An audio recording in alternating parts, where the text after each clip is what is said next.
ಸಿದ್ದಾಪುರದ ಶ್ರೀ ಮುತ್ತಪ್ಪ ದೇವಾಲಯದ 51ನೇ ವಾರ್ಷಿಕೋತ್ಸವ ಹಾಗೂ ಭಗವತಿ ದೇವಾಲಯದ 25ನೇ ವಾರ್ಷಿಕೋತ್ಸವ ವಿವಿಧ ಪೂಜಾ ಕೈಂಕರ್ಯಗಳೊಂದಿಗೆ ಶ್ರದ್ಧಾಭಕ್ತಿಯಿಂದ ನೆರವೇರಿತು.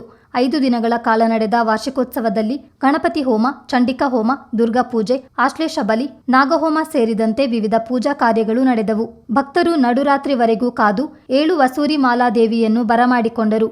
ಕಾವೇರಿ ನದಿಯಿಂದ ಪಟ್ಟಣ ಪ್ರವೇಶಿಸಿದ ಭಕ್ತರ ಹರಕೆಯ 7 ವಸೂರಿ ಮಾಲಾ ಕೋಲವನ್ನು ಭಕ್ತಾದಿಗಳು ಕಣ್ತುಂಬಿಕೊಂಡರು. ಮುತ್ತಪ್ಪ, ತಿರುವಪ್ಪ, ಶಾಸ್ತಪ್ಪ, ಗುಳಿಗ, ಭಗವತಿ, ವಿಷ್ಣುಮೂರ್ತಿ ಹಾಗೂ ವಸೂರಿ ಮಾಲಾ ತೆರೆ ನಡೀತು.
ಶ್ರೀ ಮುತ್ತಪ್ಪ ಹಾಗೂ ಭಗವತಿ ದೇವಾಲಯದ ವಾರ್ಷಿಕೋತ್ಸವದಲ್ಲಿ ಭಕ್ತರು ಹೆಚ್ಚಿನ ಸಂಖ್ಯೆಯಲ್ಲಿ ಪಾಲ್ಗೊಂಡು ದೇವರ ದರ್ಶನ ಪಡೆದರು.